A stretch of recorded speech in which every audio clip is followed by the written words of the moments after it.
Hello my lovely soul family, एक और reading आपके लिए लेके आई हूँ जिसका आज का टॉपिक रहेगा अपने बुने हुए जाल में ही फंस रहे हैं। तो ये आपके जो विरोधी हैं या जो भी आपके लिए जिन्होंने जाल बुना वो अब अपने ही बुने जाल में फंस रहे हैं, क्योंकि डिवाइन टाइम शुरू हो चुका है। तो यही देखेंगे टैरो कार्ड के माध्यम से ये किस जाल में खुद को फंसा हुआ महसूस कर रहे हैं और क्यों फंस गए हैं। तो ये जनरल रीडिंग है, आपसे रेजोनेट हो भी सकती है नहीं भी, लेकिन ये रीडिंग बड़े मज़ेदार होने वाली है। तो वीडियो के एंड तक रहें और देखें, काफ़ी गाइडेंस छुपी होती है और आपके काम आ सकती है। आप शेयर कर सकते हैं क्योंकि ये किसी और के भी काम आ सकता है वीडियो। और लाइफ में देखो सबके बहुत परेशानियां चलती हैं, ऐसा नहीं है कि हमें लगता है जब हमारे जीवन में मुसीबत आती है तो हमें लगता है सिर्फ हमारे ही जीवन में परेशानियां हैं, पर ऐसा नहीं है। कितने ही लोगों को इसकी ज़रूरत है। बहुत से लोग तो जानते भी नहीं है कि टैरो क्या है। तो मैं उम्मीद करूंगी कि आप लोग उनकी मदद करेंगे और इस वीडियो को शेयर करेंगे जिससे कि उनको भी पता चल सके टैरो क्या है, वो रिलैक्स हो सके, हीलिंग हो सके किसी की। मैं तो यही चाहती हूँ, मेरा उद्देश्य है कि हीलिंग हो, परेशानियों से आप बाहर उभर कर आएँ। और ईश्वर तो आपके साथ है ही, और जब ईश्वर साथ में होते हैं तभी कहीं ना कहीं ये टैरो हमें मिलता है और हमें समझ में भी आती है तभी बात। तो कार्ड मैंने पहले ही शफल कर लिया और कमेंट्स करके बताना ज़रूर कि रीडिंग आपसे कितना रेजोनेट हुआ, और एक लाइक तो बनता है। तो कार्ड में दिख रहा है कि आप अभी जो हैं काफ़ी परेशानियों से उभर कर बाहर निकले हैं। अभी फ़िलहाल में ही आपने कोई बड़ी परेशानी से आप गुजरे, वो चाहे बीमारी हो, चाहे धोखेबाजी हो, चाहे रिश्तों का दर्द हो। काफ़ी मुश्किलों से आप में से लोगों का दिख रहा है। कुछ लोग बड़ी बीमारी से भी उभरे हैं जिन्होंने काफ़ी फेस किया है। तो शारीरिक रूप से अस्वस्थ रहे आप, लेकिन आप काफ़ी बेहतर महसूस कर रहे हैं आप। तो ईश्वर करे आप हमेशा स्वस्थ रहें। यहाँ पर आपके लिए काफ़ी जाल बिछाए गए दिख रहा है कार्ड में कि आपके जीवन में कितनी साजिशें की गई हैं, जबकि आप तो इतने मासूम थे। आपने तो किसी के साथ कुछ बुरा करने की कोशिश नहीं की, लेकिन फिर भी आपके खिलाफ इतनी साजिशें की गई। क्यों की गई? क्योंकि अच्छे लोगों के साथ जो है वो बुरे लोग जो होते हैं नेगेटिव, कभी ये देख नहीं पाते उनकी अच्छाई को, उनकी तारीफ़ों को, उनकी किसी भी ऐसी चीज़ को जिससे लोग उन्हें अच्छा समझे। तो उनकी पूरी कोशिश रहती है कि वो गिरा सकें, बुरा दिखा सकें, आपको बुरा साबित कर सकें। आपने पढ़ा होगा, इंटरमीडिएट की ही एक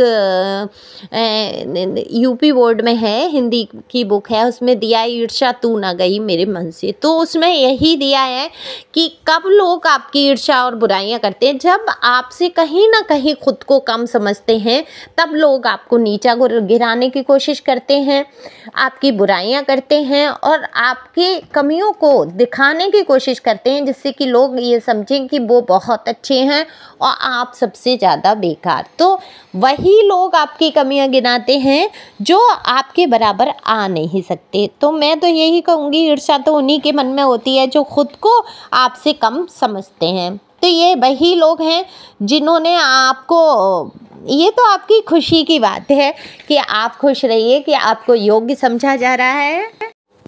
जब कोई हमारी बुराइयां करता है तो हमें उससे घबराना या दुखी नहीं होना चाहिए, समान रहना चाहिए। ना तारीफ में बहुत खुश हो जाओ, ना बुराई में बहुत दुखी हो जाओ। जब कोई बुराई करता है तो कहीं ना कहीं हमारे पाप कर्मों को काटता है, क्योंकि जितनी भी हमारी पर चर्चा तो होती ही है। चर्चा तो अच्छी चीज़ों की भी होती है, बुरी चीज़ों की, लेकिन जो परचर्चा होती है वो कहीं ना कहीं बुराइयों के रूप में होती है। तो वो अगर हो रही है तो आपको परेशान होने की ज़रूरत नहीं है, क्योंकि आपके तो पाप कर्म ही कट रहे हैं। वहाँ से कोई आपको बुरा नहीं समझने वाले। आपके जो कर्माज रहेंगे, जो आप कर्म करेंगे, वो सबको दिखेंगे एक दिन।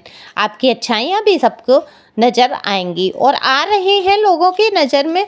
तो ये अपने ही बुने जाल में फंस रहे हैं। इन्होंने सोचा कि लोगों की नज़र में आपको बुरा बनाकर ये अच्छे बन जाएंगे, पर ऐसा हुआ नहीं।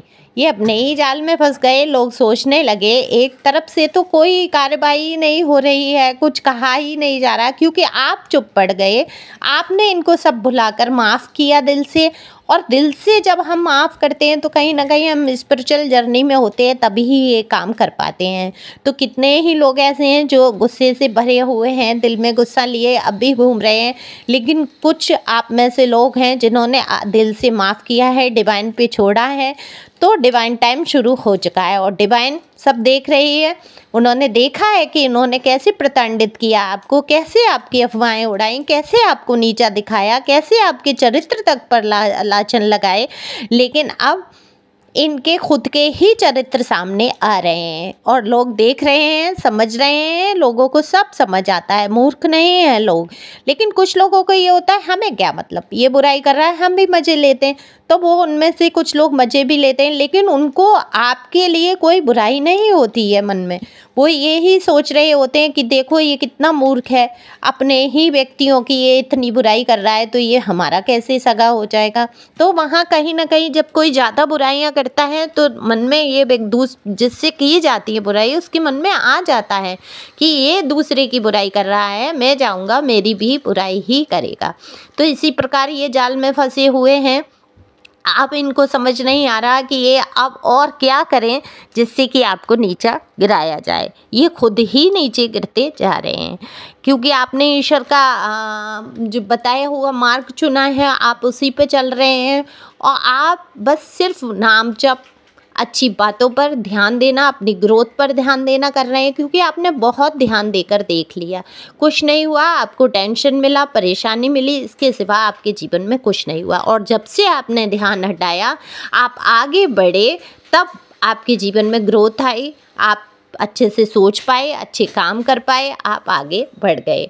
अब ये बुरे लोगों से घिरे हुए और अपने बनाए जाल में फंसते जा रहे हैं। जो कभी ये चाहते थे कि आपको बुरा समझा जाए, आज इन्हीं को लोग बुरा समझ रहे हैं। तो आपको तो घबराने की ज़रूरत ही नहीं है, आप तो खुश रहिए, मस्त रहिए, क्योंकि जब ईश्वर किसी के साथ होते हैं तो उसके जीवन में नाम, पैसा, यश सब कुछ मिलता है। तो आपको कहीं ना कहीं आपको बहुत इज्जत भी मिल रही है और लोग आपको समझने की कोशिश भी कर रहे हैं और समझ भी रहे हैं। और जिनके मन में गुस्सा भरा है उनको मैं यही कहूँगी, अपने गुस्से को थूक कर आप आगे बढ़िए। देखिए कितने जीवन में शांति का अनुभव आप करेंगे।